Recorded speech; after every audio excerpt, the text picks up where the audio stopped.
Muito bem, esse vídeo é um vídeo muito diferente dos que eu já fiz até agora. É um daqueles desafios, é um desafio que pretende fazer com que os motovloggers de Portugal, Brasil e do mundo se conheçam um pouco mais através da resposta de algumas perguntas. Recebi esse desafio do meu amigo KTM Laranjinha, o Linhos, lá de Portugal. Acho que o mais interessante disso tudo vai ser a gente comparar um pouco de como é a visão do motociclista português do motociclista brasileiro. Há diferenças, nós vivemos em países muito diferentes, em sociedades muito diferentes. Apesar do nome da língua ser a mesma, a gente tem pronúncias completamente diferentes para várias palavras, tem palavras diferentes com o mesmo significado. A gente vai ganhar muita coisa aí em termos de cultura motociclística e cultura entre os nossos dois países. Eu vou propor aí para o meu amigo KTM Laranjinha alguns vídeos interessantes, onde a gente vai comparar algumas coisas bacanas de Portugal e Brasil no mundo da motocicleta. Entre as 5 perguntas, a primeira delas é: qual é o medo ou receio quando andas de moto? Essa foi a pergunta que a gente recebeu em português de Portugal. Então, qual é o medo ou receio quando andas de moto? E eu acho que aqui, se você fizer essa pergunta para os motociclistas das maiores cidades do Brasil, das grandes cidades do Brasil, provavelmente vai ouvir uma resposta bem diferente daquelas que se ouve lá em Portugal. Aqui o maior medo, sem dúvida, é o de ser assaltado, ter a sua moto roubada aí com violência, né? Isso dependendo, claro, do tipo de moto que você tem. Alguns modelos de motos aqui no Brasil são muito visadas pelos bandidos. Então tem certas marcas aí, como as mais populares, como Honda, Yamaha, alguns modelos. Muita gente evita, eu, por exemplo, evito de comprar motos que sejam visadas, é um dos pré-requisitos que eu utilizo aí quando eu vou comprar uma moto. Mas tendo eu escolhido motos que não são tão perigosas assim, em termos de roubo, né? Eu acho que eu me arrisco menos com as motos que eu escolhi. Eu tenho uma Intruder 125 da Suzuki, uma moto pequena, muito pouco visada. Tenho uma Royal Enfield Classic, uma moto clássica também, sem nenhum interesse para os bandidos aqui do Brasil. Depois a gente pode fazer um vídeo tentando explicar um pouco de como é essa coisa aqui no Brasil dos roubos de moto, por que se rouba, que tipo de marca rouba e por quê. E atualmente tem uma Harley Davidson Heritage também, que é pouquíssimo visada, poucos registros de roubo. Então eu realmente ando tranquilo em relação a isso, não é um dos meus maiores medos no momento. Mas em compensação eu tenho os medos normais de todo mundo que anda sobre 2 rodas, é um veículo que tem muito menos proteção que um carro. Na verdade, nós somos o nosso próprio para-choque, né? O meu maior medo acaba sendo mesmo a imprudência de outros motoristas. Eu procuro adotar uma direção super defensiva, tentando me antecipar aos movimentos de outros carros, tentando me colocar numa situação de maior segurança possível. Mas a gente vê muita imprudência pelas ruas, tanto de motociclistas, né, quanto motoristas de carros, caminhões, ônibus. A gente tem que se cuidar muito e o meu medo é ser aí atingido por algum desses imprudentes sem nem mesmo saber de onde veio esse perigo. Então vamos para a segunda pergunta, que é: o que achas dos outros motovloggers? A motofilmagem aqui no Brasil começou com o Carlos Gonzalez, do canal Abriu Farol. Ele, para mim, é o melhor motovlogger do Brasil, né? Ele agora está um pouco parado, resolveu partir para outras iniciativas, mas ele está sempre ensaiando voltar, às vezes faz um videozinho aqui, outro ali. Mas o Carlos Gonzalez, do Abriu Farol, foi um modelo para muitos outros motovloggers que resolveram botar um pouco de conteúdo, um pouco mais de informação, além daquela história de estar só apenas narrando o passeio de moto, né? Narrando o que está acontecendo, mostrando como é que está o trânsito e tudo mais, reclamando do trânsito. Ele começou a botar bastante conteúdo, um conteúdo um pouco mais filosófico aí, sobre a vida, e nisso sempre tinha um pouco da vida sobre 2 rodas. Então, para mim, ele foi o melhor motovlogger até hoje. Quem não conhece aí de Portugal, acho que vale a pena conhecer. Tem alguns estilos que eu gosto mais, outros estilos que eu gosto menos, né? O estilo de motovlog que eu mais gosto são aqueles que descrevem viagens, né? Descrevem passeios, dão dicas de mecânica, de eletrônica, de elétrica, né, da parte elétrica da moto. Esses são os vídeos que eu mais assisto e que eu mais gosto, principalmente os vídeos de viagens e aqueles vídeos de depoimentos também. Tem alguns que eu assisto com bastante frequência, que são produções muitíssimo boas, né, que falam sobre o motociclista, sobre a relação da moto com o motociclista, do motociclista com o mundo, são motovloggers que eu gosto muito. Os motovloggers que eu não assisto, que eu não gosto muito, são aqueles que parece que estão tentando animar um auditório quando estão falando para nós nos seus vídeos, né?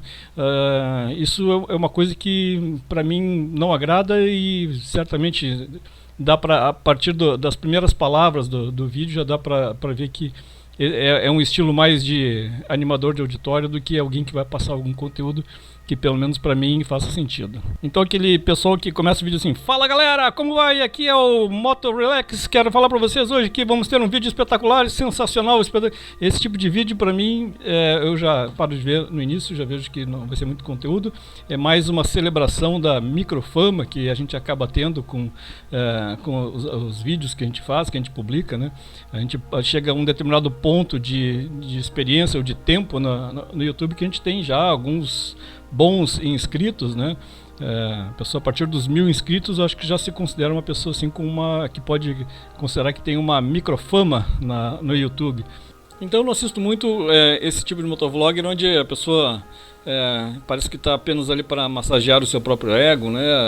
O mais importante é ele ser notado, ser gostado, ser paparicado, do que aquela vontade de realmente passar alguma coisa que importe para os outros, para quem está assistindo os seus vídeos. O tipo de motovlog que eu procuro fazer é aquele que eu gosto de assistir, mas eu confesso que eu sou um pouco desorganizado para organizar o material, organizar até o material de filmagem, me preparar para fazer os vídeos. Sou um pouco desorganizado nisso, e claro, também não tenho aquele talento todo de muitos motovloggers que eu vejo e que eu admiro bastante. Mas tenho como objetivo aí me tornar cada vez melhor nisso, porque a grande vantagem que eu vejo da motofilmagem, os resultados vêm em formas de amizades, em relações que você tem com outras pessoas que gostam de uma coisa parecida com o que você gosta. E sempre que eu consigo, sempre que eu posso, eu procuro sair um pouco desse mundo virtual e conhecer as pessoas com quem eu troco mensagens, respondo nos comentários, e é sempre uma experiência muito, muito gratificante. A terceira pergunta é: quem somos nós por trás da câmera? Bom, isso para muita gente é um certo tabu, a pessoa se esconder atrás das câmeras para não se expor publicamente. Em alguns casos, mesmo por pura timidez, a pessoa não quer se expor, com aquela insegurança que todo tímido tem de ser julgado, mas são coisas que vão passando com o tempo. Eu passei por isso também. Eu comecei meus vídeos apenas fazendo vídeos de viagens, algumas imagens. Depois uma evolução foi colocar um pouco de texto com um pouco de música. Me arrisquei um pouco depois a falar um pouquinho sobre alguma experiência que eu estava filmando. Com o tempo isso foi cada vez mais me encorajando, diminuindo a timidez de aparecer nos vídeos, até o ponto em que agora eu faço algumas lives aí de mais de 1 hora falando sem parar, mostrando o meu rosto, que não faz nenhuma diferença, eu acho que não acrescenta nada, é capaz de eu perder até alguns inscritos aí se virem a minha cara, mas hoje em dia faço lives aí de mais de 1 hora e poderia continuar falando por muito mais tempo, sem nenhum problema. Mesmo assim, eu não exponho muito da minha vida particular nos vídeos que eu gravo. Eu acho que isso aí é uma coisa que é saudável fazer, porque a gente acaba enfrentando aí, quanto mais inscritos você tem, quanto mais visualizações, mais visibilidade você tem no mundo virtual, mais você está sujeito a pessoas que não são aquelas que você escolheria para ter na sua vida real, como companhia ou como alguém que você gostasse de conversar. Então tem os haters por inveja, ou haters que não concordam com um assunto a forma como você aborda algum assunto e reagem de uma maneira agressiva porque estão no mundo virtual, não estão frente a frente. Então você está sujeito aí a encontrar pessoas de má índole que você não gostaria de que participasse da sua vida real, e isso aí, pelo menos para mim, faz com que tenha uma certa distância de expor, né, uma certa resistência minha de expor completamente a minha vida. Mas eu exponho uma parte muito importante da minha vida, que é o meu hobby, que é andar de motocicleta. E quando a gente fala sobre os assuntos, a maneira como a gente aborda, até o tipo de vídeo que a gente faz, expõe muito da personalidade de cada um. Então, não exponho muito a minha vida particular, né? Mas em compensação, tenho certeza que eu consigo expor muito do que eu sou na minha vida real, na minha vida do dia a dia. Muita gente não sabe, talvez fique chocado com a informação que eu vou dar, mas eu tenho 57 anos. Hoje em dia, aliás, sempre foi assim, né? Pessoas com uma idade acima de 50 anos são consideradas velhos, né? O público de motociclismo é um público predominantemente jovem. Muitos desses jovens que vivem mesmo o mundo da motocicleta sabem, estão plenamente conscientes que a idade no motociclismo não quer dizer absolutamente nada. Eu tenho muitos amigos na faixa de 50, 60, até 70 anos que andam de moto e tem o mesmo espírito jovem que muita gente de 20 anos, 30 anos tem. Então essa é só uma faceta que às vezes choca as pessoas. Já me lembro de algumas situações em que a pessoa simplesmente não acreditava que a idade daquela pessoa que fazia um canal Moto Relax podia ser uma pessoa com mais de 40 anos, com mais de 50 anos e agora quase com 60 anos. Me sinto jovem, me sinto tão jovem quanto sempre fui, e o mundo da motocicleta, para quem conhece o mundo da motocicleta, o mundo do motociclismo, vai entender o que eu estou falando. A gente permanece eternamente jovem sobre duas rodas. Moro na cidade de São Paulo, no Brasil. Não sou natural de São Paulo, sou natural de Porto Alegre, Rio Grande do Sul. Fiz uma passagem de alguns anos no Rio de Janeiro antes de vir aqui para São Paulo. Gosto muito de morar em São Paulo. Acho que aqui a gente tem um dos locais com melhores alternativas para se viver o mundo do motociclismo. A gente tem muita disponibilidade de lojas, de marcas, de eventos. É um centro bem importante do motociclismo da América do Sul, eu diria, ou até das Américas, né? A gente, todos os fins de semana que você sair para fazer qualquer passeio, você vai se encontrar com muitas pessoas andando de moto, com muitos motoclubes. Então eu acho que uma das melhores cidades para ser motociclista no Brasil, pelo menos, é aqui na região de São Paulo. O trânsito aqui é meio maluco, por não ser um trânsito fácil, você de motocicleta você tem uma agilidade, uma velocidade muito maior para andar para lá e para cá, mas também corre os seus riscos. Tem que saber andar, tem que andar com cuidado, e apesar de ser uma cidade que aparentemente é perigosa, já há um certo, não digo respeito, mas há um certo conhecimento de como os motoristas reagem e como os motociclistas reagem, né? Temos muitos motociclistas aqui de má índole realmente, que estão prontos para quebrar o seu espelho a qualquer momento, a qualquer ação que você fizer, ele entender como seja alguma coisa que coloque ele em risco.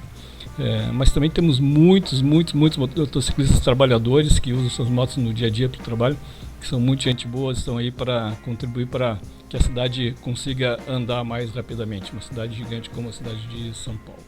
Vamos à quarta pergunta, que é: qual é o objetivo dos seus vídeos? Bom, eu sempre gostei muito de fotografia, de documentar tudo com fotos e guardar as minhas lembranças dos bons momentos com a minha família e com amigos, né, através da fotografia. Mas quando eu era um pouco mais jovem não existiam ainda as action cams, as câmeras como a GoPro ou algo parecido. E quando apareceram, elas eram muito caras. Eu só consegui comprar depois de um bom tempo, né? E depois de um bom tempo de eu tentar filmar com câmeras normais, né? Meus primeiros vídeos, se vocês olharem no canal, são feitos com aquelas câmeras da Sony, né? Bem rudimentares, assim, com uma imagem nada estabilizada. Não existiam acessórios para se prender no capacete ou na moto. Então era uma série de gambiarras que eu fazia. Gostava de fazer até essas gambiarras, mas meu maior objetivo sempre foi guardar memórias. Acho que foi mais ou menos essa resposta que o KTM Laranjinha também deu. Manter alguma coisa para o futuro, para quando eu estiver mais velho, para meus filhos, netos, bisnetos, quando quiserem ter alguma lembrança de quem foi o vovô, o pai ou o bisavô. Podem ver aí algumas peripécias que eu fiz sobre duas rodas, que eu e a Pete fizemos sobre duas rodas, algumas das nossas boas viagens. Mostrar um pouco do quanto foi bacana ter tido a oportunidade de andar um pouco sobre duas rodas e conhecer tanta gente bacana no mundo do motociclismo. Ainda nessa parte de objetivos, eu fiz vários vídeos com o tema de pilotagem para iniciantes. Eu sentia que faltava alguma instrução bem básica, assim, para quando a pessoa está pensando em andar de moto, nem começou uma motoescola, nunca nem pensou em andar de moto. Então fiz alguns vídeos explicando desde o que era cada uma das partes da moto, como fazer marcha, como frear. Esse é um dos meus objetivos, é tentar passar um pouquinho de experiência para aqueles muito iniciantes. A gente vê que as pessoas que saem da motoescola, quando fazem a carta a carta, não sei como falar em Portugal, mas a carteira de motorista ou carta de motorista, saem completamente crus, completamente despreparados para pegar um trânsito ou pegar uma estrada. Então me sinto um pouco na obrigação de passar um pouquinho da minha experiência, e é um dos objetivos que eu tenho com meus vídeos, passar alguns conhecimentos que eu tenho para quem está começando a pilotar, ou para quem já pilota há algum tempo, mas falta um pouquinho de técnica, né? Quando eu comecei a fazer os vídeos foi mais ou menos naquela época de ouro da motofilmagem que eu citei no início, né, com Carlos Gonzalez, alguns motofilmadores muito importantes.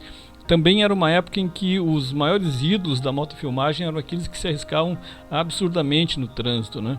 Então nós temos aqui montes de vídeos do tiozão, por exemplo, que é o Kleber Atala, fazia vídeos assim com uma pilotagem extremamente arriscada. Claro que ele sempre dizia que aquilo não era exemplo, não era para seguir o exemplo deles, mas muitas pessoas seguiam o exemplo dele, muitas pessoas se deram mal. Mas era uma época em que muitas pessoas tentavam se destacar no mundo da motofilmagem através de filmes mostrando algumas situações de muito risco, e alguns acidentes aconteceram, alguns acidentes foram filmados, e aquilo não era uma coisa que me agradava. Eu acho que existia um motociclismo completamente diferente daquele motociclismo de muita velocidade em um lugar onde não era adequado. O nome do meu canal remete mais ou menos a essa ideia de moto relax, ou seja, você pode usar a moto para relaxar, para ter um prazer tranquilo e não um prazer de extrema adrenalina em lugares onde você pode morrer ou matar algumas pessoas, ou então mutilar muitas pessoas. Era uma coisa que eu meio que botei como objetivo tentar mostrar um motociclismo um pouco diferente. Então eram essas as minhas respostas. Sei que ficou longo, é difícil a gente conseguir condensar muito. As perguntas parecem que são simples, mas quando a gente vê, a gente tem muita coisa para falar, para tentar explicar um pouco melhor o que a gente pensa. O quinto item desse desafio é nomear 4 motovloggers, né, ou motofilmadores que você queira que continuem nessa cadeia. Eu vou fazer isso colocando os nomes nos comentários, porque eu vou consultar. Eu tenho muita gente que eu gostaria que respondesse essas perguntas, mas como está limitado a 4, eu vou ter que fazer algum tipo de sorteio entre aqueles que eu acho que gostaria de expor, pelo menos aqueles motovloggers que ainda não são muito conhecidos, não tem muitas inscrições, mas que eu enxergo um grande potencial de crescimento. Vou acabar tendo que fazer algum tipo de sorteio, então quem não tiver dentro desses 4 pode ter certeza que eu indicaria também. Quem sabe eles são indicados por outros indicados aí. Vou deixar na descrição, não vou falar aqui no vídeo porque eu ainda vou consultar as pessoas para ver se elas podem participar ou querem participar. Então, meu amigo Linhos, KTM Laranjinha, muito obrigado pelo convite. Foi uma honra participar dessa iniciativa, desse desafio. Vamos ver se a gente consegue fazer esse desafio da volta ao mundo. Então, meu amigo KTM Laranjinha, aguarde aí. Fiquei com muitas ideias aqui da gente fazer alguns vídeos juntos aí. Quem sabe uma live ou várias lives. A gente tem muita informação para trocar entre motociclistas portugueses e brasileiros e, quiçá, do mundo inteiro. Um grande abraço e até o próximo vídeo.